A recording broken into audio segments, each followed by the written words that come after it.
no estaba previsto, pero lo bonito de esto es la flexibilidad y adaptarse al medio, ¿no? Entonces, a mí me han dicho que presente al doctor Paco Andújar, un eminente psiquiatra por la NECA.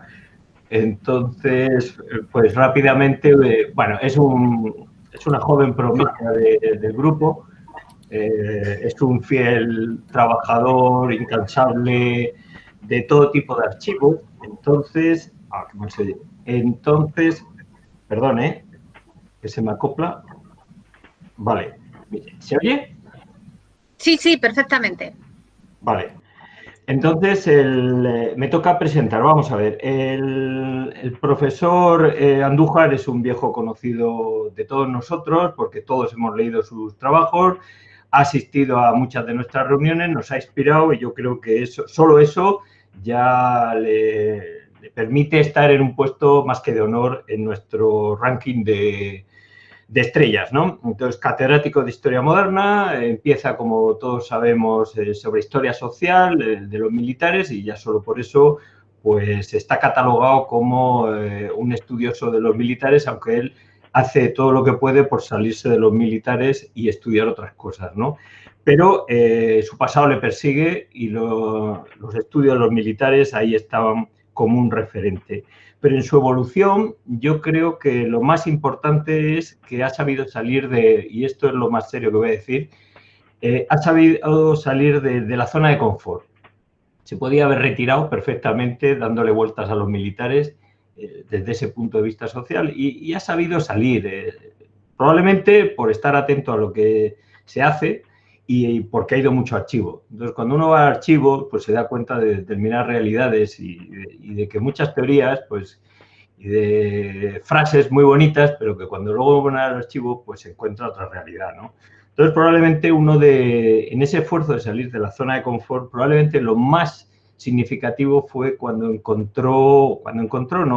hizo todo un tema en torno a la venalidad y la corrupción, que realmente es un hito en la historiografía moderna. Yo creo que su libro, El sonido del dinero, pasa a ser una de las grandes obras de la historia moderna reciente y probablemente me quedo corto. El descubrir que debajo de toda la retórica intervencionista de un Estado que se está construyendo sobre parámetros administrativos, él descubre que hay otra realidad, donde lo público y lo privado se entrelazan, donde lo público y lo privado están continuamente en interacción. Entonces, eso me parece que es una enorme aportación. Para mí, en lo personal, ha sido extraordinario porque me ha permitido poner un poco de orden en un lío en la cabeza que tenía. Entonces, esto para mí es importante. Pero no solo eso, sino que ha seguido trabajando en corrupción ya en los últimos años y a partir de ese momento ha tenido el gran premio que se tienen en la Academia Española y es dedicarse básicamente a la gestión, ¿no? Pues evaluaciones, concursos, congresos y tal. Es decir, se ha tenido que meter en una vía que es más estéril desde el punto de vista de la producción que otra cosa. Pero, como Paco es un gran historiador, ha sabido hacer de eso un medio de vida, pero al mismo tiempo ha sabido volver a los archivos y construir otra gran obra que la ha tenido a medio callada y poco a poco y que probablemente vaya a ser del nivel del sonido del dinero, por lo que yo sé y hasta donde me han ido llegando, me parece que ha ido haciendo algo que muchos nos gustaría hacer y luego al final la vida no nos deja hacer. Y es construir una verdadera biografía en torno a Juan Prieto Aedo. Yo me la tengo pedida para los Reyes, a ver si sale ya, no sé si saldrá ya o dentro de poco, pero esa biografía muy probablemente ponga realmente lo que es un Estado que se está construyendo sobre esa mezcla de lo privado, lo público, de intereses que mutuamente. A veces se nos llena la boca con frases de Estado fiscal militar, contractor state, pero a veces hay que bajar a los archivos y ver la realidad de todo eso. Paco Andújar no ha dejado de hacerlo, sigue haciéndolo y realmente su próxima obra nos va a marcar de nuevo a todos y eso es lo que espero. Entonces, sin más, ya una presentación un poco improvisada y sobre la marcha. Entonces, él nos va a hablar sobre el gasto militar. Él tiene una manía y es que lo invitamos a un congreso sobre militares y él es el único que nos habla de historia económica, siempre. Entonces, una vez más, nos va a hablar de gasto militar. Nadie ha hablado de gasto militar, pero él nos va a hablar de gasto militar. Como todos sabemos que sin el gasto militar es muy difícil militarizar nada, pues me parece que esa unión entre gasto de guerra, gasto militar y militarización del territorio ofrece importantes perspectivas de un análisis que probablemente sea, como siempre, sugerente. Doctor Paco Andújar, cuando quiera. Bueno, pues comenzamos y disculpas por este problema informático. Bueno, decía que le daba las gracias antes a Rafa, no sé si se me oía, por esa presentación inmerecida que es fruto sobre todo de la amistad que nos une desde hace muchos años. Bueno, yo lo que tengo que decir antes que nada es que me considero un desertor de la historia militar, en la que una serie de oficiales llamados Lola Herrero, Rafael Torres y Antonio José Rodríguez, y también Iván, el que conocí el año pasado en Segovia, pues de vez en cuando me reclutan para el regimiento a cambio de cobrar la prima de enganche que suponía capturar desertores.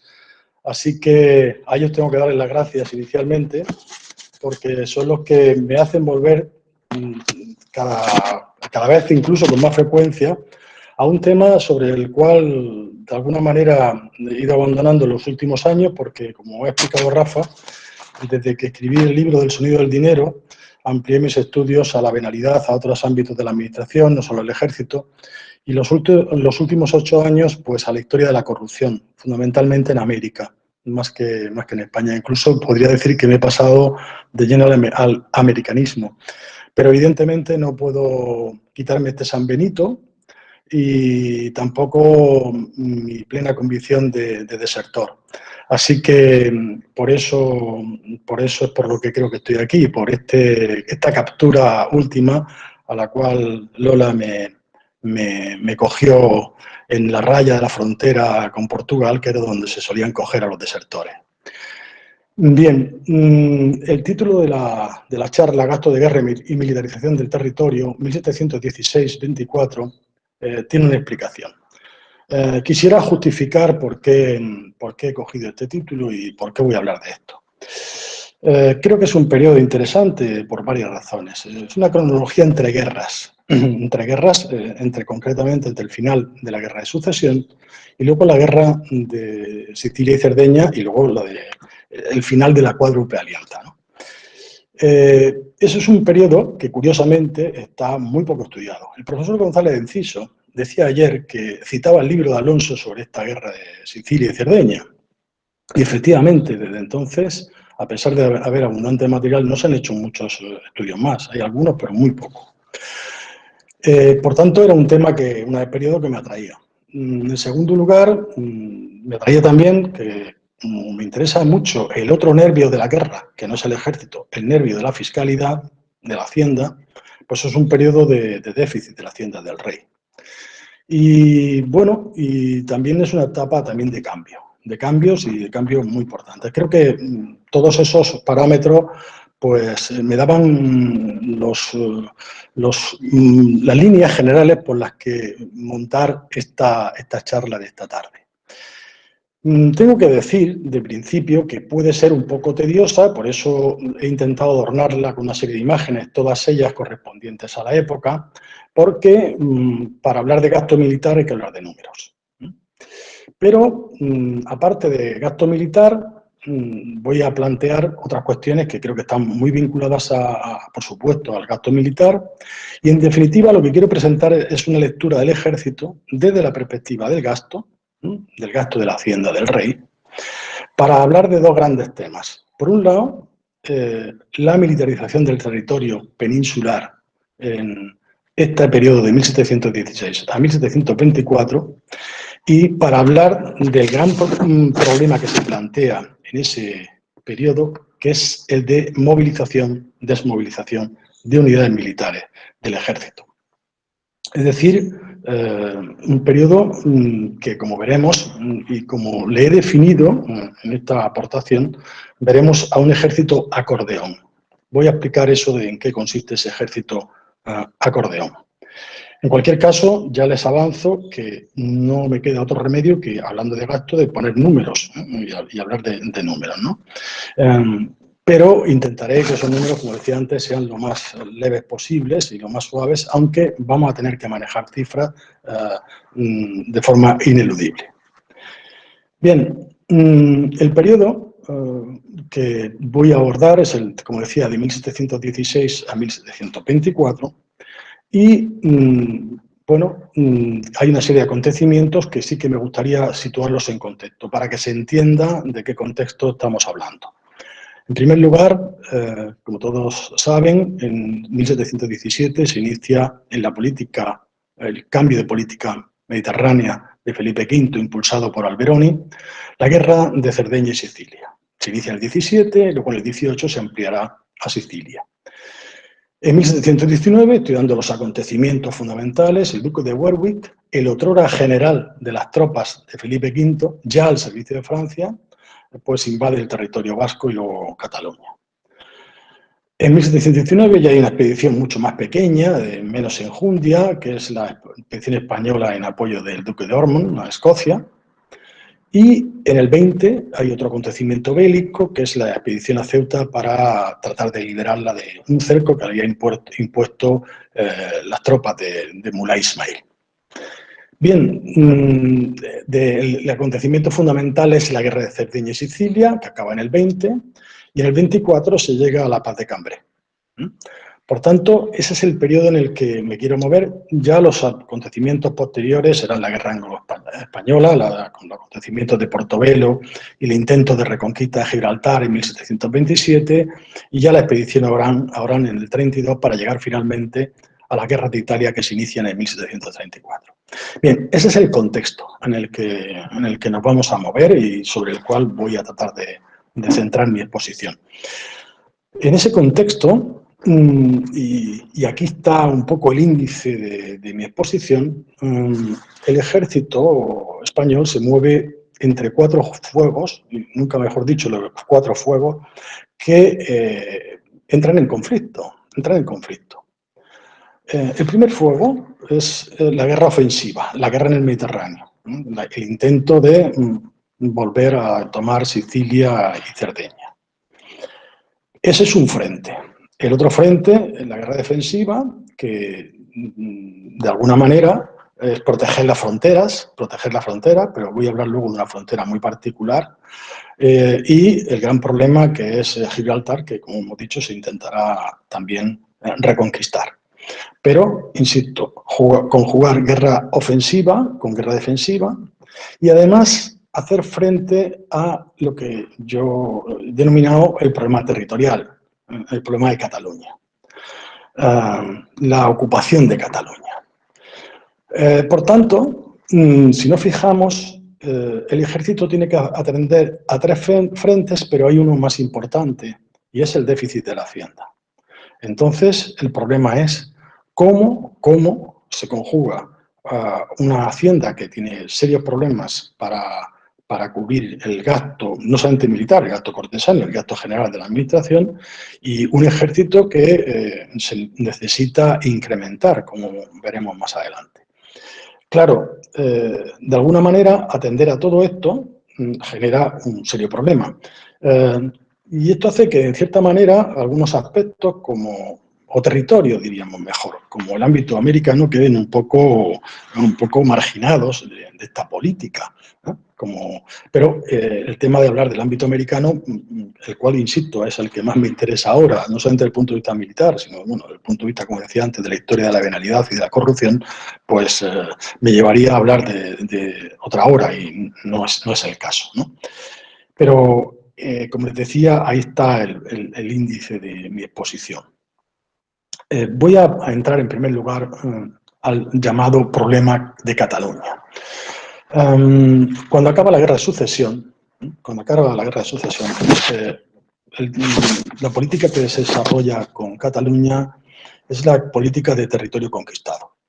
Es decir, hay una ocupación militar del territorio que tiene múltiples manifestaciones. Y de alguna manera, y es lo que quería explicar, es que a partir de 1714, y lo demostraré luego con datos, hay una especie de frontera militar en España, en la península ibérica, entre el antiguo territorio de la Corona de Aragón y especialmente Cataluña y el resto de la monarquía. Y insisto, lo voy a tratar de demostrar con datos. ¿Qué es lo que sucede? Bueno, pues que hay un temor hacia Cataluña enorme y lo que se pone sobre la realidad de los datos es que se inicia a partir de ahí pues, una intensa ocupación militar de ese territorio. Se envían numerosos regimientos ordinarios a todo el territorio de Cataluña, pero también a Valencia, también a Mallorca y también a Aragón, pero insisto, con mucha diferencia hacia Cataluña. Lo cual va a generar un enorme problema, que es el problema de los alojamientos, ¿no? Pero bueno, insisto, un elevado número de efectivos. Hay que desarrollar una nueva política de construcción de nuevas fortificaciones. En pantalla tienen la Ciudadela de Barcelona, que, como verán, tuvo un coste importante para la monarquía. Nuevas fortificaciones, rehacer las que había, hacer nuevas, implantar una serie de gobiernos políticos militares, donde antes no los había, subordinados a la autoridad del capitán general, que mantengan lo que se denominaba en la época la sujeción de la población. Y además lo que se hace es controlar todos estos gobiernos políticos militares mediante el envío de élites, de oficiales generales de cuerpos de élite con un carácter muy definido, extranjeros, garantes de una mayor fidelidad al monarca que los españoles. Es decir, que esas son las líneas generales. Pero hay dos cuestiones que creo que son fundamentales en toda esta política, y es que en el envío de tropas, la clave no está en el envío de tropas de regimientos ordinarios, sino que a Cataluña se van a enviar a los dos grandes atlantes del ejército español, a los regimientos de guardias españolas de infantería españolas y valonas. No son unidades cualquiera. Mientras que un regimiento normal tiene entre 1.200 y 1.350 hombres, los regimientos de guardias españolas andan entre los 3.000 y los 4.000. Y a partir de 1714 se desarrolla una política que consiste en lo siguiente. Esos regimientos tienen que velar por la seguridad del rey fuera de palacio. Pero un tercio de esos regimientos nada más. Los 2 tercios restantes se tienen que trasladar y tener residencia permanente en Cataluña. Es decir, que esos cuerpos de intervención que van a ser cuando haya contiendas militares en Italia y también en 1718 y 19, los que están en primera línea de fuego, también son los que están en primera línea de ese territorio, comillas, recién conquistado. Bueno, eso va a suponer una enorme carga financiera, carga que va a ser soportada, no como se ha dicho por cierta historiografía, por los catalanes, sino básicamente por Castilla. Eso quiero que quede claro. Pero al mismo tiempo, también Cataluña va a jugar un papel, no solamente esa militarización desde un punto de vista político, sino por otra razón que es muy fácil de entender, va a ser también la principal sede de contingentes militares de toda la España del siglo XVIII, de la primera mitad del siglo XVIII. Y es que va a ser el puente para la guerra de Italia, el puente para los embarcos de tropas para la guerra de Italia, tanto para la expedición a Cerdeña y Sicilia, como luego a partir de 1734, cuando tenga lugar la nueva guerra de Italia. Creo que el dato que les pongo a continuación avala lo que les decía. Es un estado de la infantería, solo la infantería de 1717, y si observan en rojo, el 43% de los efectivos están concentrados en Cataluña, Pero si sumamos Valencia, Aragón y Mallorca, fíjense que Andalucía es el siguiente territorio que sigue en importancia, lógicamente por el problema de Gibraltar, básicamente, y la defensa de la frontera, de la costa, de la extensa costa de Andalucía, pues los datos creo que son muy concluyentes. Se ven todavía mucho mejor si los comparamos, esto es 1717, pero si los comparamos con 1780. En 1780 el mapa se ha invertido. Ya no presenta Cataluña, ese resquemor. Ya no es un territorio que necesariamente haya que ocupar y militarizar, sino que el problema está en Andalucía. Hay que recordar que en 1779 es el nuevo intento de toma de Gibraltar. Observen cómo el mapa ha cambiado por completo respecto a 1717.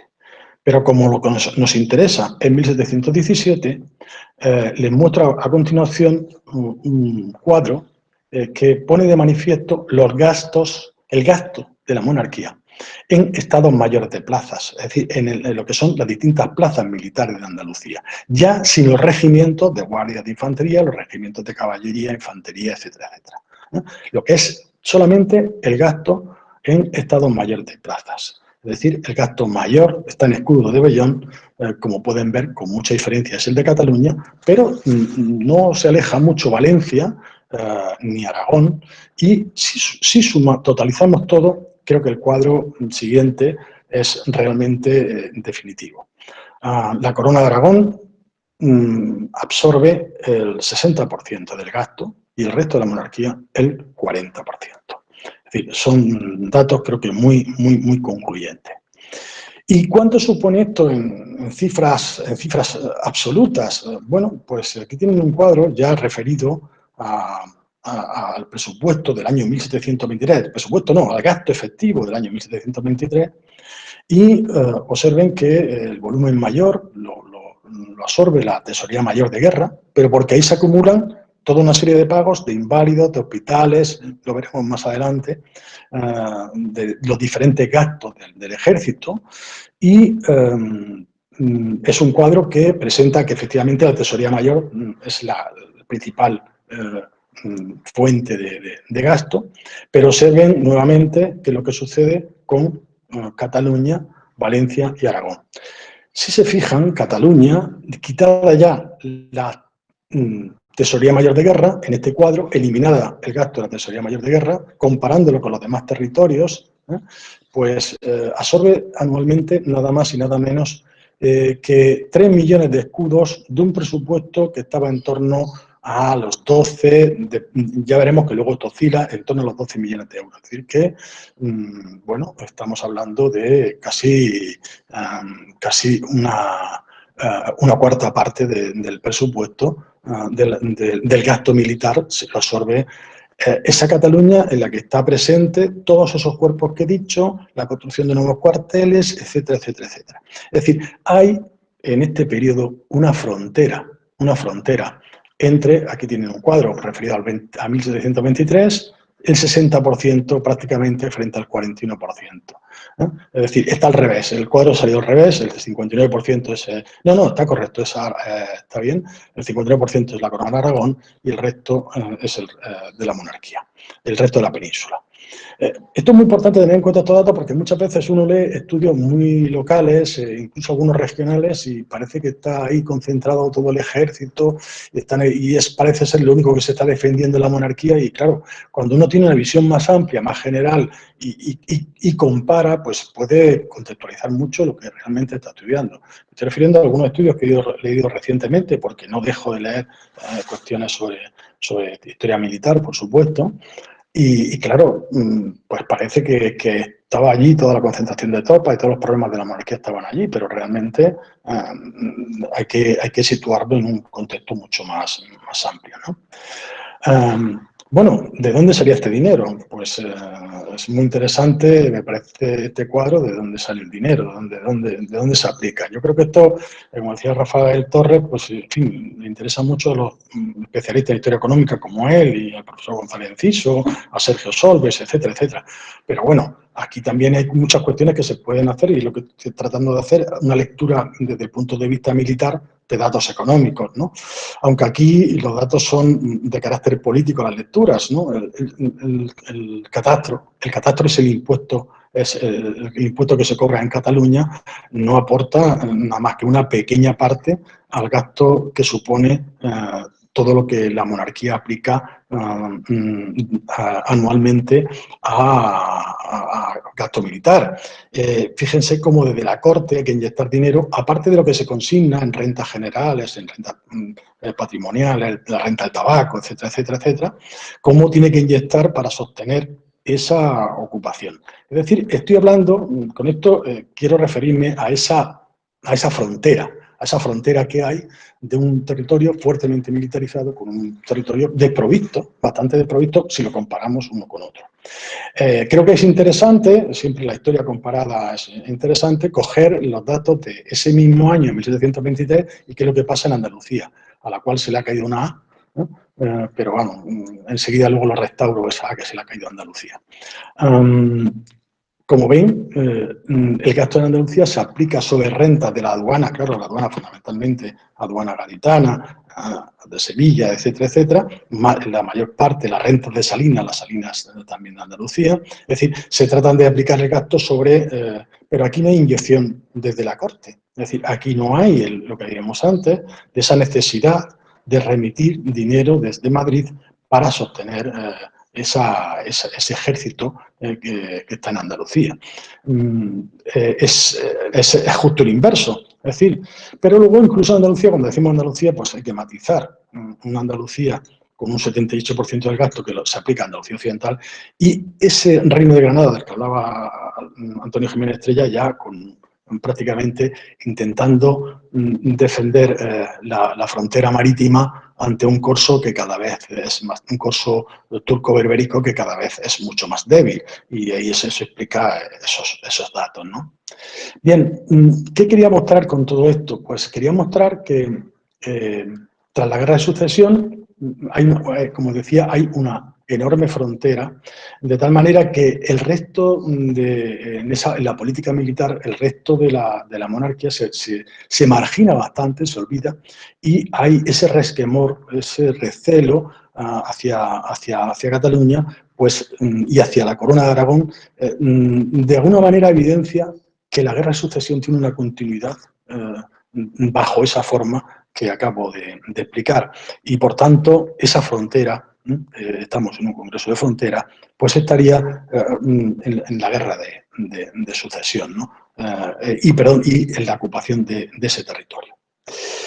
Bien, y pasamos al siguiente apartado de estos datos generales del gasto militar, la segunda lectura que les quería mostrar. En pantalla, bueno, una imagen también, insisto, de la toma de Ceuta, ¿no?, que les explicaba antes, en donde se plantea lo que voy a tratar de mostrar es el eterno dilema en el que se mueve Felipe V en estos años. Y el problema es soldados versus Hacienda. Es decir, cómo sostener ese ejército. Eso plantea un problema, pero es que el problema, verán, que tiene una segunda lectura, y es la lectura de cuál es el papel de España en el terreno internacional. Es decir, cómo estamos a nivel internacional cuando justo en estos años se está tratando de firmar la paz de Cambrai, ¿no? Es decir, se está tratando de llegar a esa paz. Bueno, pues también voy a intentar aportar datos de cuáles son las estrategias de cara a ese juego diplomático, ¿no? Pero, como veremos, el objetivo fundamental es ver cómo funciona el problema del gasto y cómo se resuelve ese conflicto entre soldados y Hacienda. Bien, aquí tienen lo que yo les llamaba la atención antes sobre el ejército acordeón. El ejército acordeón. ¿Qué es esto del acordeón? El acordeón militar no es nuevo en esta época, pero es muy intenso, muy intenso. Es la constante entre movilización y desmovilización de efectivos. Yo creo que no me equivoco demasiado sí afirmo que la mayor movilización militar de la historia de la España moderna tiene lugar entre 1702 y 1714 para hacer frente a la Guerra de Sucesión. Evidentemente nos faltan datos, nos faltan cifras y nos faltan estudios comparativos, pero es muy probable que sea, si no la mayor, una de las mayores movilizaciones, ¿no? Se crea un enorme ejército en esos años, ¿no? Particularmente entre 1702 y 1710, una vez que en el año 1709 Luis XIV retira a Francia a sus tropas.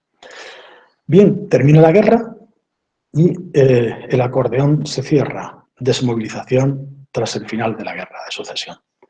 Se abre otra nueva, la de Cerdeña y Sicilia, 1718, y el acordeón se abre. Hay que abrirlo. Hay que reclutar cuerpos. Termina la guerra y no se pueden pagar. Solución, desmovilización. Se eliminan soldados, se eliminan tropas y luego se abre otra nueva guerra y hay que movilizar. La explicación de esto no es ni más ni menos la imposibilidad de hacer frente al pago de esas tropas que se han forjado.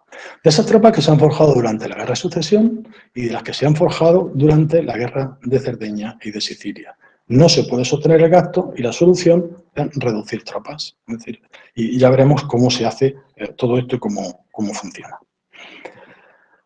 Bueno, ante esas desmovilizaciones los problemas son siempre los mismos. ¿Qué vamos a desmovilizar? Es decir, ¿qué cuerpos vamos a desmovilizar? ¿Cuántos, en qué cantidad y cómo lo hacemos? Ese es el problema eterno. Aquí tenemos una imagen de Sicilia, la batalla en el año 1718, en septiembre. Bueno, pues estos son cuerpos ya de marina, en los cuales no voy a entrar. Lo siento por Iván, que sé que le interesa mucho más eso, pero creo que no hubiera sido posible juntar las dos cosas hoy, pero ahí tienen esa movilización, que también hubo de efectivos navales, y decía que esos son los tres problemas que se plantean, pero no en 1718 o 1719, sino siempre, que se plantean siempre cada vez que hay una movilización. ¿Qué vamos a hacer? ¿Qué cuerpos vamos a eliminar? ¿Cuántos cuerpos eliminamos? ¿Y cómo los eliminamos? Bueno, pues aquí tienen un primer ejemplo de qué es lo que se hace. Cuando acaba la Guerra de Sucesión, ahí tienen los datos, segmentados por unidades, por cuerpos, y bueno, en el año 1716 el ejército español sufre una reducción del 19, yo diría que incluso el 20% de los efectivos. Es decir, directamente se suprime. Hay una nueva, una reforma que va a ser la que va a servir de modelo para las que vengan en los años siguientes. Es decir, en los años siguientes, hasta el 24, que es el periodo que estoy estudiando, el modelo va a ser cómo regresamos a 1716. Va a ser siempre esa reducción que se hizo, esa reforma que se hizo tras el final de la Guerra de Sucesión. Bueno, alguien se estará preguntando ya, bueno, y esto en cifras absolutas, ¿cuánto suponía todo esto que estamos hablando? Estamos hablando de gasto y demás. Bueno, aquí tienen el gasto que la monarquía hizo en el año 1716, que como ven está en 13.700.000, hay otras cifras que lo bajan un poco, algunos otros datos, pero bueno, suele estar en torno a 13 millones de escudos de vellón. Bien, he subrayado en amarillo algunos aspectos que me interesaría resaltar, ¿no? Como por ejemplo el enorme gasto en guardias reales. No es que sea un gasto en guardias reales, es que es el gasto de esos dos grandes regimientos de infantería, de guardias de infantería españolas y valonas, que son unidades con 4.000 hombres. Entonces, eso explica que tengan un porcentaje muy alto comparado con los 100 regimientos de infantería que podía haber, más o menos. Es decir, que 100 batallones. Es decir, que el gasto comparativamente, 2 unidades más las guardias de corps, pues es desmesurado. Para los interesados en los asientos, la provisión de pan y cepada, el funcionamiento de los asientos, pues también suponen, evidentemente, otro enorme gasto. He subrayado así los que son más dignos de comentar. Por supuesto, los presidios de África, sobre todo Ceuta. Ceuta es la que se lleva la parte del león de ese gasto, y observen lo que les decía antes, la construcción de la Ciudadela de Barcelona. Casi 500.000 de escudos en el año 1716. Es decir, una auténtica fortuna. Lo que está costando, y no se termina de forma... o sea, luego los años siguientes seguirá ya en menor medida el gasto en esa construcción de ese enorme bastión militar que se construye en el centro de la ciudad de Barcelona. Bueno, me podría extender mucho más, pero entonces me pasaría de tiempo, o sea que no voy a detenerme en muchos otros aspectos que me hubiera gustado comentar, pero voy a ir avanzando para mostrárselo, bueno, aquí de una forma más visual. Observen el enorme quesito de la Guardia Real, con un 18%, que prácticamente equilibra a las fuerzas de caballería y dragones. Es decir, están muy por debajo, pero teniendo en cuenta que caballería no solamente el arma de caballería, sino también dragones. Es decir, y observen que mientras que otros ejércitos de Europa están haciendo ya cambios hacia un mayor peso de los ingenieros y de la artillería, pues la artillería primero aquí se computa dentro de la infantería siempre.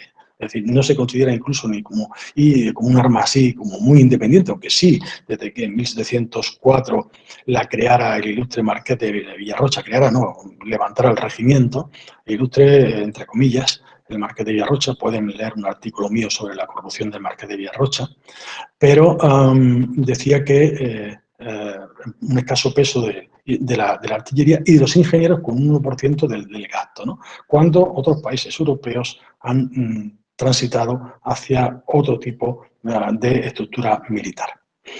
Bien, y entonces llegamos hemos visto 1716, llegamos a 1717, cuando se produce la guerra en el Mediterráneo, la política mediterránea impulsada por Alberoni, para tomar Cerdeña primero y, como decía antes, Sicilia, ¿no? Es decir, son dos planos de una documentación interesantísima que no sé si, que yo sepa, no está estudiada, una documentación impresionante que se conserva sobre esta guerra de Cerdeña y Sicilia. Bien, bueno, pues se abre la guerra y aquí tienen lo que sucede. En el cuadro de la derecha, que está tomado del original, vienen los cuerpos nuevos que se levantan para esa guerra. Y en la derecha tienen los datos precisos que yo he obtenido de fuentes que no es esa, sino de fuentes archivísticas originales. Observen que para esa guerra se reclutan casi 25.000 hombres de nueva leva, es decir, para hacer frente a esa contienda bélica. Casi 25.000 hombres, con un fuerte peso nuevamente de la infantería, la caballería muy débil y quizás el arma que más se potencia es el arma del cuerpo de dragones con 10 regimientos. Pero bueno, 25.000 hombres que se han creado ex professo para esa guerra. Son los que también aparecen de otra forma, con otros datos en el cuadro de la izquierda, pero con una diferencia. La diferencia, voy a tratar de ponérsela a ver si tengo ese cuadro, pero creo que no. Bueno, la diferencia que hay entre el cuadro que tienen entre el cuadro que está en tonos amarillos y naranjas y el documento original es que en el documento original se hace sobre fuerzas teóricas y el de la derecha, el que yo he hecho, es sobre fuerzas reales. Es decir, una cuestión es lo que se pretendía reclutar y otra cosa es lo que se reclutó finalmente. Si el historiador que no contrasta fuentes, que de estos hay muchos y abundan cada vez más y proliferan por doquier, coge el cuadro de la izquierda, que está en un archivo, evidentemente, pues se lo creerá y lo copiará. Pero nada tiene que ver con o tiene que ver parcialmente, con lo que fue la realidad. Como digo, en el cuadro que he elaborado está lo que realmente se llegó a reclutar. Y en el de la izquierda serían muchísimo más efectivos. Bien, ¿esto cómo se hizo? Pues, bueno, Rafael Torres aludía a mi libro El sonido del dinero, pues ahí está explicado parcialmente, pues recurriendo al sistema privado de asentistas, por un lado, asentistas de soldados, recurriendo a oficiales del ejército que aspiraban a tener un rango más alto en el escalafón, es decir, en definitiva, un sistema de levas privadas que comportaba vender las patentes de oficiales, vendérselas esas patentes a quien tuviera dinero para hacerse capitán, teniente o alférez. Y mis cálculos son muy precisos. Esta guerra supuso la venta de 2.000 empleos de oficiales, nada más y nada menos. Es decir, de todas las compañías que se formaron. Es un dato que no se puede perder de vista porque luego uno de los problemas que se encontrará el ejército y que son recurrentes con este tipo de sistemas de levas es que se encuentra con soldados bisoños y oficiales más bisoños ahí. Porque un oficial, un capitán, va a ser capitán porque ha aportado X ducados o porque le ha llevado al coronel que está formando el regimiento X soldados para que forme una compañía. Es decir, que se plantearía un problema. Esta operación de crear unidades para la guerra de Cerdeña y Sicilia también tuvo una interesante componente que fue el intento de integrar a catalanes y se consiguió porque se formaron realmente 2 regimientos de dragones y 1 de infantería en Barcelona. Es decir, a partir de aquí hay también, y esto es muy interesante, de ver cómo hay un intento de asimilación e integración, sobre todo de la nobleza catalana, en el ejército borbónico.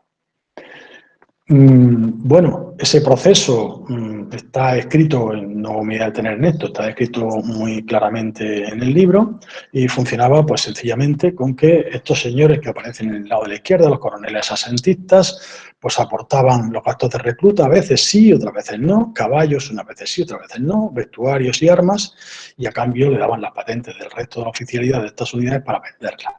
Pero observen quién son estos personajes, es decir, son personajes que todos, o uno, o no tienen experiencia ninguna en el ejército, y la primera vez, que, por ejemplo, el Marqués de Rianzuela va a ser por vez primera coronel cuando haga la leva de su unidad. Lo mismo le sucede a José Caro Maza de Lizana, exactamente igual. Pero es que los demás, todos habían llegado a esos puestos en compras de empleos previos durante el periodo de la Guerra de Sucesión. Es decir, que son realmente, comillas, empresarios metidos a militares. Empresarios de la guerra que quieren prosperar en el ejército, pero metidos a militares, ¿no? Bien, lo que les decía antes, ahora se plasma, aquí encuentro el cuadro que buscaba, eso se plasma de la siguiente manera. Antes, en la columna de la derecha, pueden ver que el total de efectivos reclutados eran 24.800, unos 25.000, pero el cuadro aquel que estaba en original decía que habían reclutado 30.360, bueno, una diferencia de 5.000 hombres. Esto, que parece algo intrascendente, ustedes dirán, bueno, vale, pues no tiene ningún interés. Ya verán que sí que tiene bastante interés cuando les muestre el siguiente cuadro. Por tanto, estamos hablando de que en el año 1716 el ejército borbónico estaba compuesto por unos 67.000 hombres, que sumados esos 24.800 nos da que cuando termina la guerra de Sicilia, el ejército español tiene unos 92.000 hombres. Bien, ¿por qué les hablaba antes de esas diferencias entre fuerzas teóricas y efectivas? Porque yo creo, y este es un tema que está sin estudiar para nada, y a pesar de que hay artículos publicados que, bueno, yo me llevo las manos a la cabeza cuando los leo, porque, bueno, son realmente para dejar perplejo a quien entienda un poco, haya leído un poco y haya estado en los archivos, en los que se hacen estudios a partir de los estados militares. Los estados militares son un arma diplomática y política en la Europa del siglo XVIII, que es cuando más proliferan estos estados militares. Se trata de inflarlos, o más que inflarlos, ponerles fuerzas teóricas para que los demás vean que el ejército rival es potente. Fíjense el dato que tienen en pantalla. Vuelvo hacia atrás y observen que en 1720 había en torno a 92.000 hombres, ¿no? Última línea azul, 92.000 hombres. Bien, pues ahí los tienen, 91.129 según otro estadillo, pero muy próximo. Pero eso era nada más que el 75% de la fuerza del ejército borbónico. El ejército borbónico tiene una fuerza teórica de 122.000. Claro, cuando se hacen estudios y se comparan unos datos con otros, pues si se parten de los 122.000, es que no tiene nada que ver con la realidad que había en el ejército. Pues bien, a pesar de ser tener esa 25% menos, en el año 1720 ya se plantea el primer problema, y es que es un gasto no soportable por la Hacienda. Y, por tanto, hay que regresar a 1716. Y regresar a 1716 supone quitarle 25.000 hombres. ¿Por qué se plantea este problema? Pues porque los que existen, esos 91.000, 92.000, están faltos de armas, están faltos de uniformes y sobre todo sufren unos retrasos en las pagas realmente descomunales, que hacen que la carrera de las armas sea muy poco atractiva para ingresar en ella, tanto por la vía de soldados como por la vía de la oficialidad. Pero además, otro problema que emerge en 1720, es decir, ¿qué necesidad tenemos de ese ejército de bisoños? De ese ejército de gente que no tiene experiencia militar ninguna. Y además, en 1720 se está negociando ya una paz. Por tanto, no hace falta efectivo. Solución, volvamos a 1716. Esa es la solución. Regresemos a 1716. Bueno, pues eso sucede en el 20. En el 21 ya empiezan los primeros intentos de reforma y en el 22 nuevamente intentos de reforma militar. Bueno, más que intentos, realmente debates impresionantes entre las distintas instancias de poder. Ya en el 22 se plantea el problema de reducir el gasto, pero sin que se extingan cuerpos, es decir, quitando determinado número de efectivos a cada compañía. Y volver a 1716. ¿Para qué? Para ahorrar casi cerca de 2 millones de escudos anuales e incluso ahorrar gastos de reclutamiento, porque de los cuerpos que se reducen se pasan de las unidades que se reducen se pasan de unos a otros. Es decir, esto es un poco intentar cuadrar el círculo. Y en esa cuadratura del círculo hay diferentes actores. En esa cuadratura, los actores principales de la reforma del 22, que voy a tratar de explicar, pues son el tesorero general, muy conocido por el profesor Sergio Solves, Fernando Verde Montenegro, el marqués de Lede, que era el director general de la infantería y que había estado presente en la guerra de Sicilia, y Baltasar Patiño, marqués de Castelar, un hacendista, pero que metido a secretario del despacho de guerra. No confundir con José Patiño, porque no es el mismo. En verde está la figura de Fernando Verde en Montenegro, pero no porque se llame Verde, no lo he puesto, no es un capricho, sino porque realmente al final, en las tres posiciones políticas que se van a desarrollar en toda esa reforma, la de Fernando Verde en Montenegro, el tesorero, el que tiene que pagar, es el que va a imponer sus criterios de cómo afrontar esa reforma.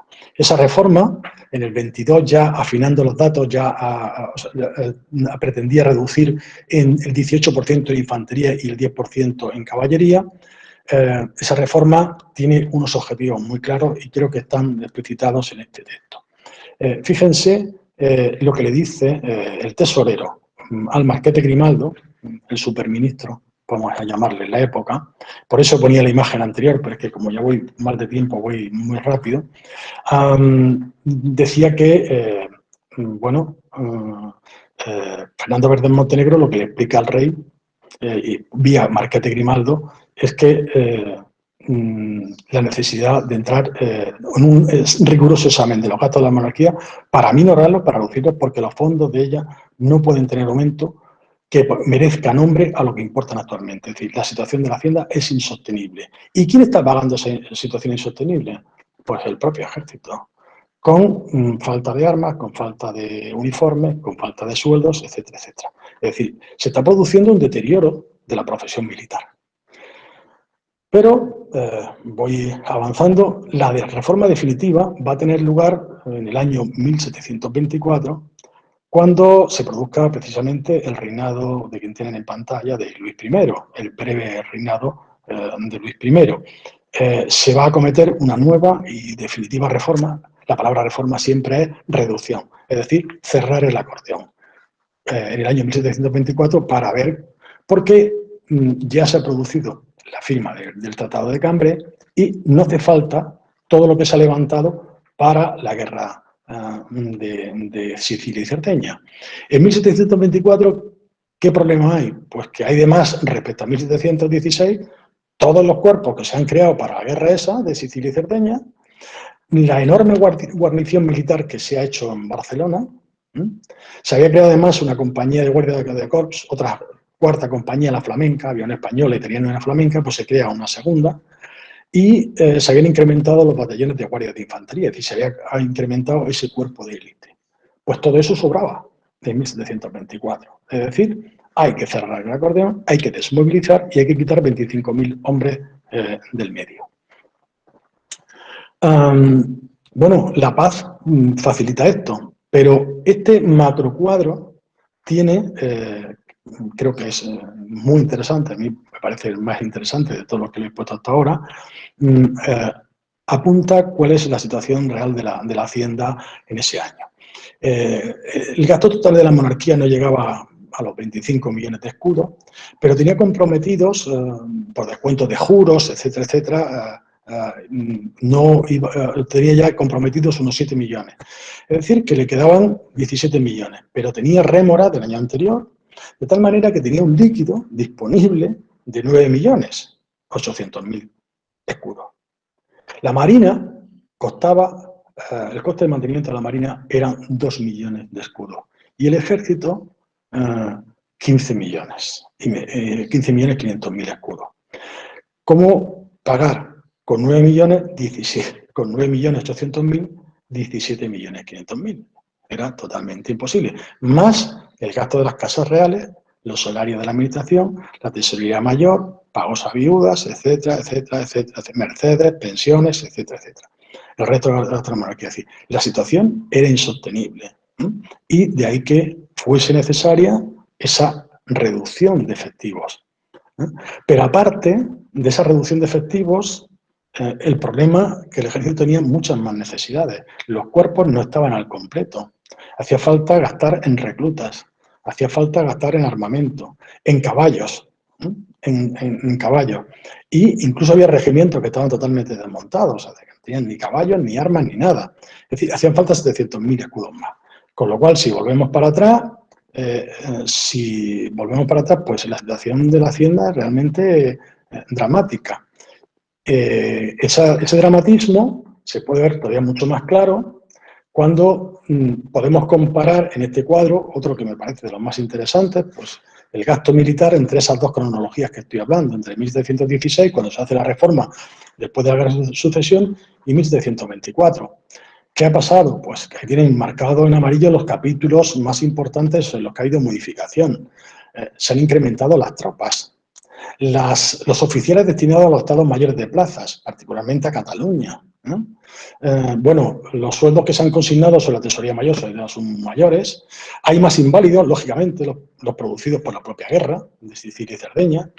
En hospitales, efectivamente lo mismo, y el gran gasto en el programa que hay de fortificaciones de artillería y fundición. De tal manera que si el gasto de la monarquía en 1716 era de en torno a 12 millones, de 11.500.000 escudos, en 1724 se ha incrementado en más de 4 millones de escudos. Y es un gasto totalmente insostenible. Insisto que de este cuadro se podría hacer una lectura, y yo voy a estar hablando de este cuadro un rato más amplio, ¿no? Múltiples lecturas porque son muy interesantes comparar ambas cronologías y porque aparecen la totalidad de los gastos, del gasto militar, que no sea simplemente el mantenimiento de las tropas y nada más. Bueno, a partir de ahí, el Marqués de Castelar emprende un amplio programa más que de reforma, insisto, de supresión de efectivos, con un programa muy claro.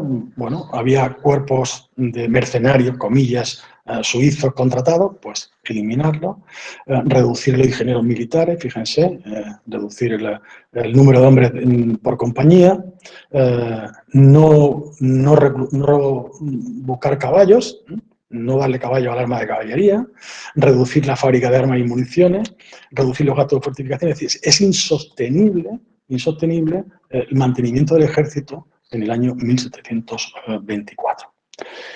Y bueno, ¿quién paga todo esto? Pues alguien lo paga, ¿no? Si no hay dinero en las arcas para pagar, alguien lo paga, ¿no? Es el problema eterno, sempiterno, del retraso en recibir la soldada. Es decir, retrasos en pagar.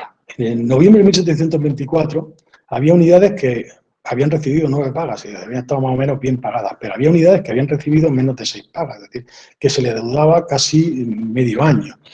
En concreto, para que se vea de una forma más precisa, en noviembre del 24 a las tropas se le deudaba el 40% de su sueldo a oficiales y soldados.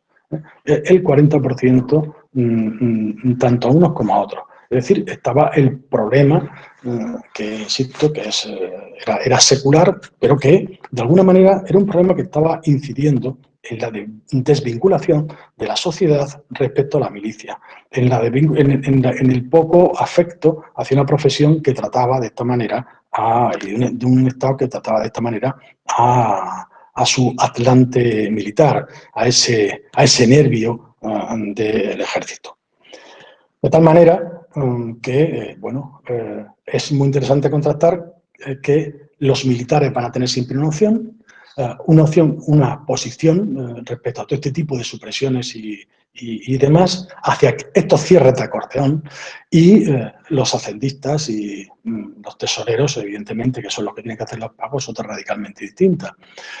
Pero traía a colación un texto interesantísimo del Marqués de Lede, del capitán general, en el que plantea que para mantener precisamente el prestigio en Europa y para hacerse valer en las negociaciones, no se redujese absolutamente nada el ejército y que lo mantenga el rey sin que dé oídos a ninguna proposición que pudiera hacer de disminuir. Es decir, que se mantenga todo tal y como está y no se reproduzca esa reducción. Esa es la posición política, lógicamente, de un militar, pero el conflicto, la diapositiva del principio que les puse de esas flechitas en conflicto, vuelve al final, y con esto voy terminando, vuelve al final con las posiciones de los distintos ámbitos. El tesorero hay que reducir inmediatamente, Lede, el Marqués de Lede, plantea que es imposible, entre otras cosas porque tienen que guarnecer ¿qué?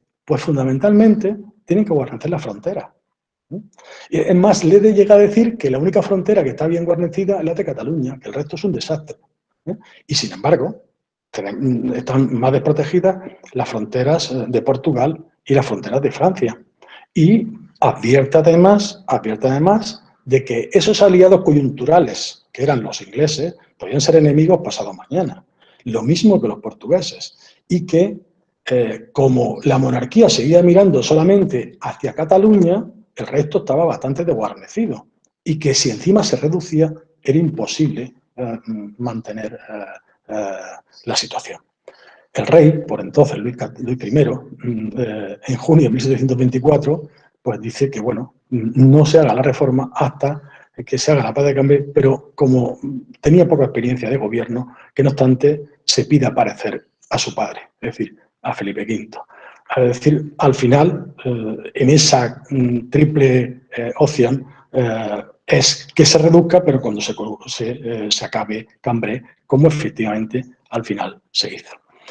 Y bueno, ahí acaba todo lo que les quería presentar de 1724, pero concluyo con esta diapositiva porque en 1734 una nueva guerra en Italia se abre y hay otra enorme movilización de efectivos por el mismo procedimiento que antes, que aporta el ejército, sus oficiales y soldados bisoños, y el acordeón se abre de nuevo.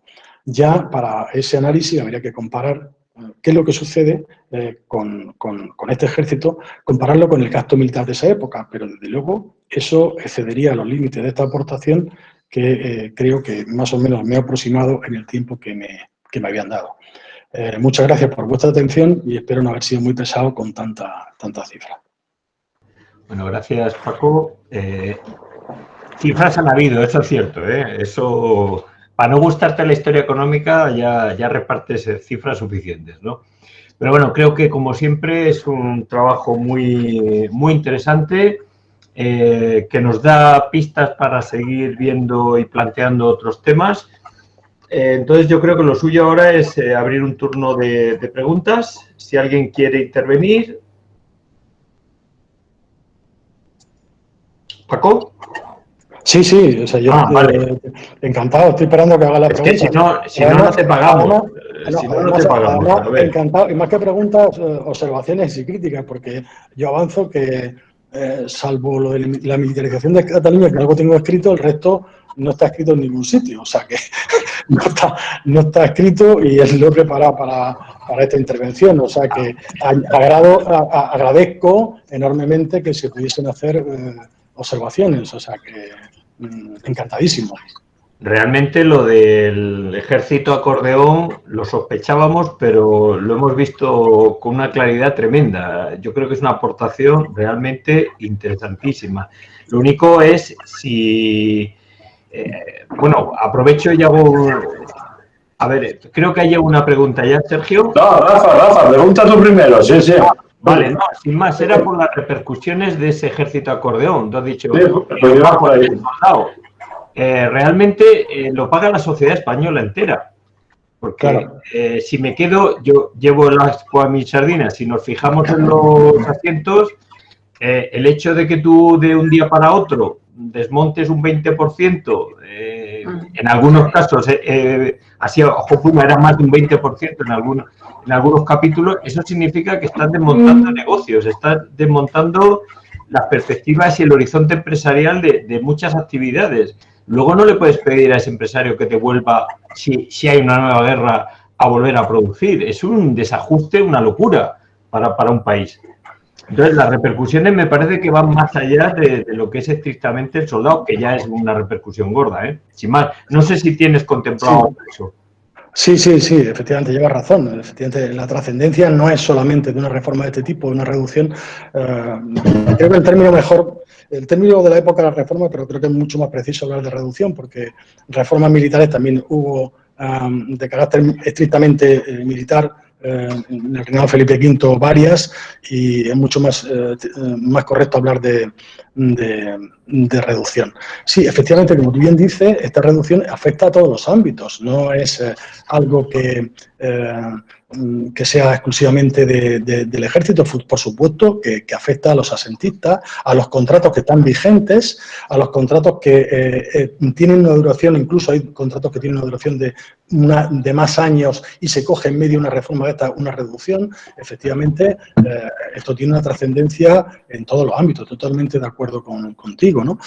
Pero la percepción que tienen los propios militares, no tanto preocupados por los asentistas, es que de estas reducciones de efectivos, quien sale más perjudicado es el propio ejército.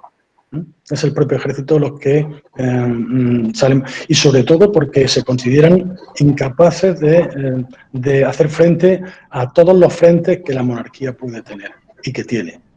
Entonces, ese es la perspectiva de los propios militares, ¿no? Ellos no les preocupa que el rey tenga un asiento firmado para proveer de cebada o de armas al ejército. A ellos lo que les preocupa es el sistema defensivo y sobre todo que como los ingresos no crecen en estos años, pues el problema es que quien pasa hambre son los soldados, y quien pasa hambre son los oficiales, es decir, y quien no tiene uniformes y ni armamentos, pues son los propios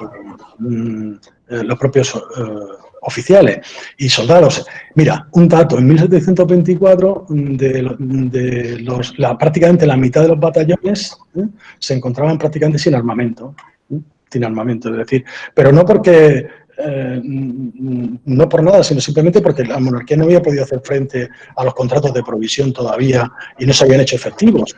Es decir, que el problema es muy amplio, pero insisto, la perspectiva de los militares va a ser siempre de hacer frente a todos esos potenciales frentes que hay de defensa de fronteras, de política exterior, y después el problema que en estos años es candente, el problema de Cataluña, ¿no? Eso es evidente. Muy bien, pues tiene una pregunta Sergio Solbes. Bueno, ¿se me oye? ¿Sí? Sí. Ahora sí, mira, Paco, muchísimas gracias por la exposición, estupendísima y claro, como siempre, un montón de ideas, un cúmulo de ideas que se necesitará tiempo para digerirlas. Yo quería comentarle dos cositas nada más. Mira, la primera como Rafa, que la imagen del acordeón también a mí me ha resultado muy, muy ilustrativa, muy llamativa. Lo que sí quería saber si estás de acuerdo en la sensación, estás de acuerdo conmigo en la sensación de que, digamos, el Valle del Acordeón es lo excepcional. A mí me ha dado siempre la sensación, como has dicho, que Fernando Méndez Montenegro impone sus criterios. Bueno, a mí eso casi me parece que es lo excepcional, ¿no? O sea, cuando se consigue reducir el ejército, es casi las etapas, el tiempo, digamos, el menor tiempo, porque habitualmente, siempre, por los argumentos que has dado al final y por la intención de los propios militares, parece que lo normal es estar en la cima del acordeón, ¿no?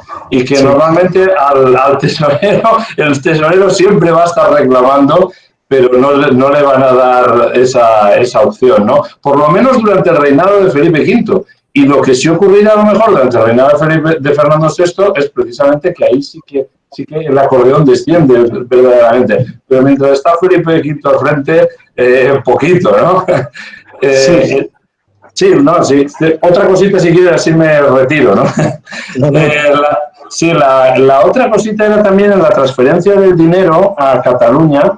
También había pensado que, cuidado con de todas estas, las opciones, digamos, las malas pasadas que hace el dinero y las cuentas de la tesorería.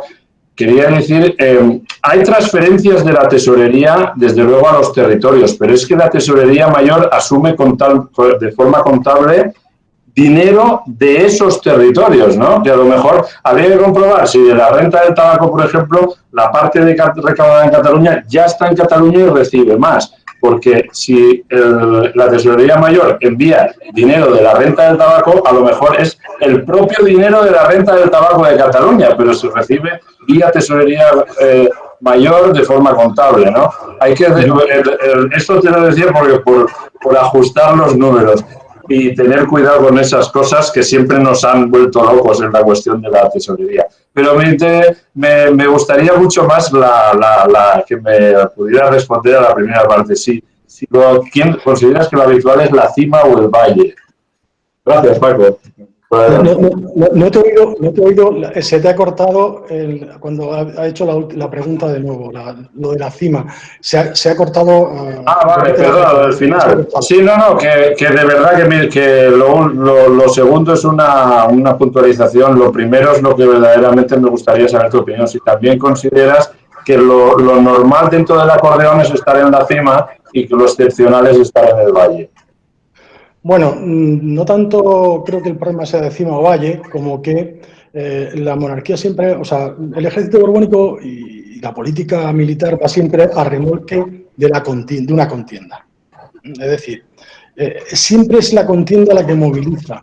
Cuando hay periodos de paz, no importa cómo esté todo, no importa cómo esté todo. Estoy pensando, viendo a Miguel Ángel Melón, que por ejemplo, en el caso de la guerra de Portugal, pues había una debilidad de la caballería enorme en esos años, 1762. Y cuando se produce la guerra de Portugal es cuando se decide, pues vamos a arreglar el problema de la caballería que está en un estado lamentable. Y cuando se crean nuevos cuerpos, cuando se fomenta ese arma. Es decir, que el problema es que se va siempre a remolque de los acontecimientos bélicos y que los periodos de paz, bueno, mientras que el ejército no tenga una actividad pendiente, no importa que sea muy numeroso, o sea, no importa que haya muchas unidades en movimiento. Cuidado, excepto en el reinado de Carlos III o Carlos IV, cuando el ejército intervenga también en vigilancia de orden público, que ahí será ya otra cuestión. Es decir, la aplicación del ejército a orden público, esto sabe mucho más Miguel Ángel que yo, ya será otra cuestión totalmente distinta. Pero en este momento es ir a remolque de las circunstancias y de los acontecimientos. Y luego también no es comparable la hacienda de Felipe V con la de Carlos III, mucho más estable, saneada, y ya con la deuda de los juros saneada, etcétera, etcétera. No es lo mismo. Y respecto a la primera pregunta que hacías, yo lo que he podido ver por cómo se aplica este gasto es que se intenta acercarlo cada vez más a los sitios donde, digamos, se recauda. Es decir, que en Extremadura se recauda X dinero en concepto de esto y esto, esta renta, y se intenta que los intendentes de ahí hagan el pago. El problema es que al ejército se le paga por múltiples vías, se le paga por los intendentes de guerra, se le paga por la tesorería general, se le paga por múltiples vías. Es un tema de una enorme complejidad, pero la idea general que parece que en estos años prevalece es vincular el pago a las rentas que se producen en el territorio que está asentado esos regimientos. Pero esto plantea un problema, y es que los regimientos se están moviendo todo el año de un sitio para otro. Es decir, no están estables ni en Valencia, ni en Extremadura, ni en Galicia, ni en Andalucía. Lo están moviendo constantemente. Entonces, eso también genera un problema de pagos. Es decir, ¿quién paga a un regimiento que quien le adeuda es el intendente de Andalucía, pero ahora están destinados en Galicia? Sí. Eso genera una auténtica locura, ¿no? Bueno, muy bien. ¿Alguna pregunta más? Muy bien. Bueno, ¿puedo hablar? Sí, por favor. Bueno, muchas gracias, Paco, por esta conferencia tan buena, por haberle puesto números a la situación militar de estos años, que, como bien dices, es una época menos conocida, ¿no? Bueno, yo más que una pregunta, lo que quería sencillamente es corroborar tu información con lo poco que yo sé desde el punto de vista de la artillería, ¿no? Porque, por ejemplo, precisamente en la fábrica de municiones de UGI se reproduce prácticamente este esquema de altos y bajos de financiación. Precisamente en el año 1719, el marqués José de Aldaz finalizó su asiento, o bien le quitaron su asiento más que finalizar por otros motivos, pero también coincide con la llegada de la guerra, de la cuádruple alianza, prácticamente a los confines de Navarra, con un ejército, con el propio rey en Navarra presente para alentarlo, etcétera. Bien, bueno, lo que quiero decir es que los nuevos asentistas de la fábrica de UGI, Loperena y compañía, firmaron un asiento con una cantidad mucho más baja de lo que tenía anteriormente Aldaz. Y eso en parte es porque ellos querían obtener el asiento, evidentemente, pero en parte porque la coyuntura es evidente, venía así, ¿no? A partir de ese momento, Loperena y compañía mantendrán el asiento hasta 1734, pero la fábrica en todos estos años tiene una producción muy decadente y, de hecho, los asentistas lo van a pasar muy mal y no van a cobrar casi nunca. Bien, es cierto que surgieron también las fábricas de Iturbieta y de Asura, pero estas fábricas funcionaron muy poco durante los primeros años 20. Y finalmente, en 1735, ya con la nueva guerra de Italia en marcha, la fábrica de UGI cambia nuevamente el asentista, es Mendinueta el nuevo asentista, y Mendinueta hará un asiento por una cantidad de precio mucho mayor que la que tenían los anteriores. O sea que efectivamente el gasto militar desde el punto de vista artillero en este caso en la producción de municiones reproduce exactamente bueno, lógicamente con año más, año menos, ¿verdad? Pero la tendencia es exactamente la misma que tú has marcado, ¿no? Luego otro apunte que he visto, que quizás la información es parcial la que tengo, pero lo que sí he observado es que en los estados de artillería de las distintas plazas fuertes de España en distintos lugares se mantiene prácticamente inalterado durante toda la primera mitad del siglo XVIII. Es decir, no hay renovación artillera en las plazas fuertes de la península en absoluto, ¿no? No, eso lo que quería decir nada más, pero sobre todo es que complementa perfectamente todo lo que tú has dicho. Muchas gracias. Muchas gracias, Agustín. Sí, efectivamente, la cuestión de las armas no se vincula incluso solamente al número de efectivos, sino a que no se les dota a los efectivos existentes, independientemente de su presión o no se les dota del armamento porque no hay capacidad de pago. Es decir, que efectivamente es así, es clarísimo. Y es lo que decía Rafa, es decir, que esto tiene una trascendencia mucho mayor, que no solamente afecta al ejército, sino que afecta a otros ámbitos de la monarquía, evidentemente, como en este caso a los asentistas. Hay una pregunta por aquí que ha hecho un alumno, no sé si un alumno o un asistente, que me dice que le gustaría... Sí. He visto solamente la pregunta, no he visto que la hacía. A ver, estamos, solo por organizar un poquito, estamos ya fuera de tiempo, pero creo que una pregunta y una respuesta corta entra. Entonces, hay una pregunta de Soumac.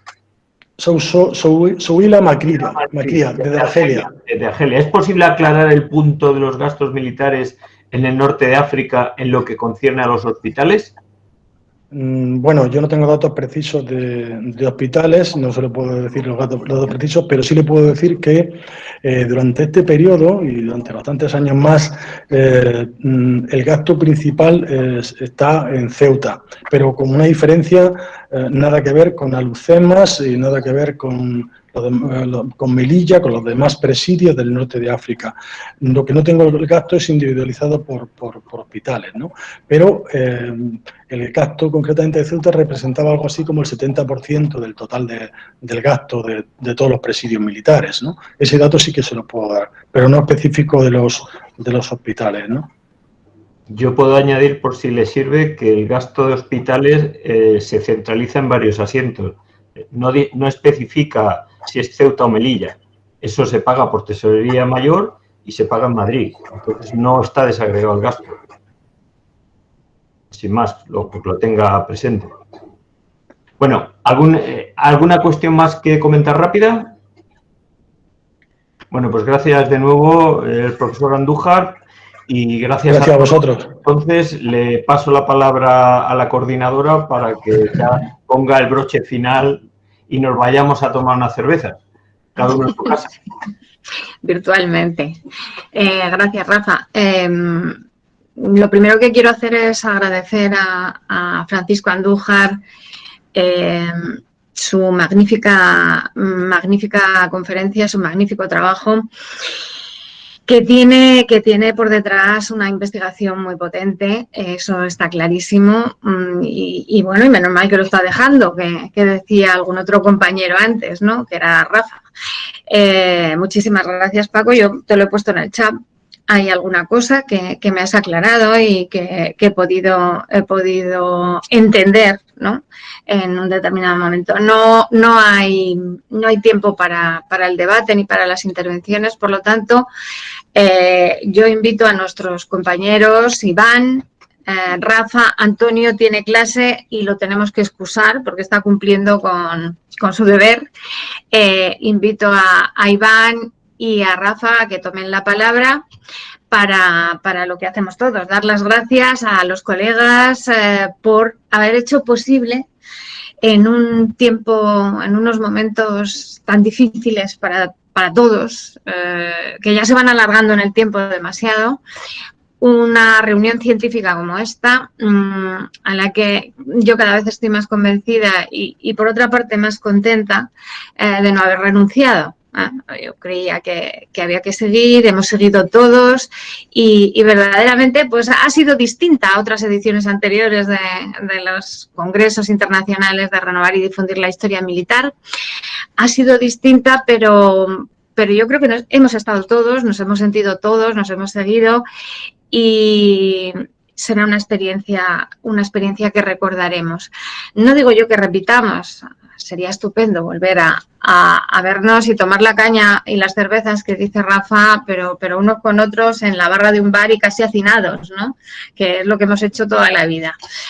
De momento esto es lo que hay y con estos mimbres hemos tenido que sacar adelante el Congreso, que ahora van a hablar mis compañeros para despedir, pero vuelvo a repetir, hubiera sido imposible sin esta Secretaría Técnica tan profesional que hemos tenido y, bueno, que ha sido nuestro soporte. Aitor Díaz Paredes y Ainhoa Chinchilla Galarzo, para quienes pido un aplauso en este momento, aunque sea así virtual.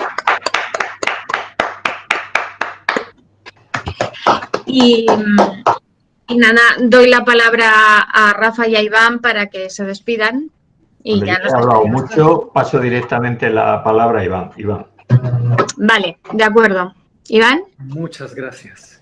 Pues es con mucha emoción y mucha gratitud que participo en esta clausura. Como les dije en la inauguración, este es de hecho el 7º Congreso Transatlántico que hemos organizado dentro de este grupo de organización. Dentro de los muchos que ya se han organizado, pues este es el 7º que ha tenido una dimensión pues, propiamente transatlántica.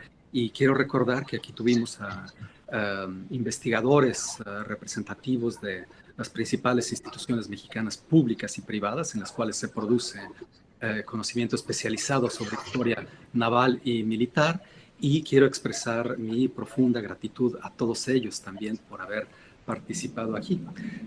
Simplemente quisiera cerrar con un solo comentario. En la inauguración, el profesor Torres Sánchez nos recordó muy acertadamente la importancia, la relevancia del concepto de frontera como sujeto de análisis histórico. Y, por supuesto, la idea de frontera lleva implícita la idea de límite y de separación. Pero también, y este es el punto que quisiera marcar aquí, lleva implícita la idea de unidad. De unidad, la unidad que representa una historia común y la experiencia colectiva que se expande por 4 continentes, muchos océanos y mares durante varios siglos.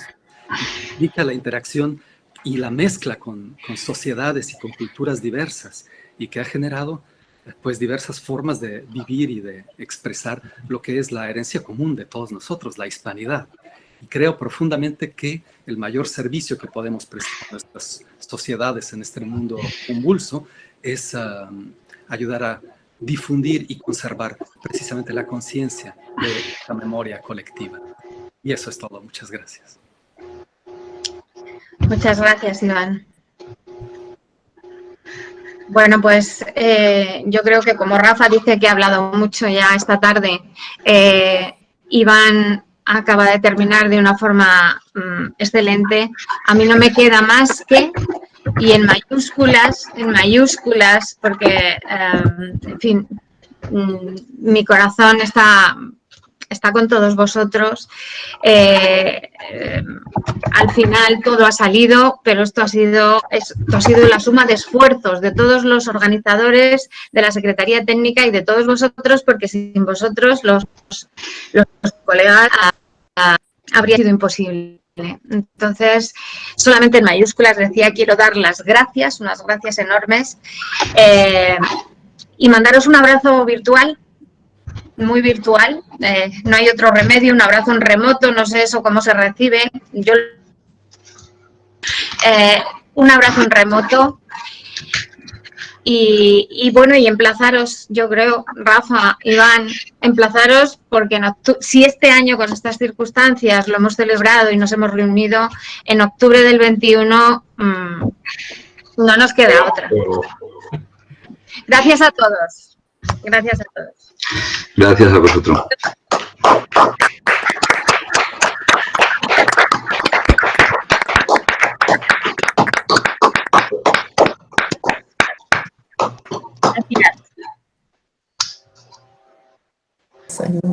Adiós. Adiós.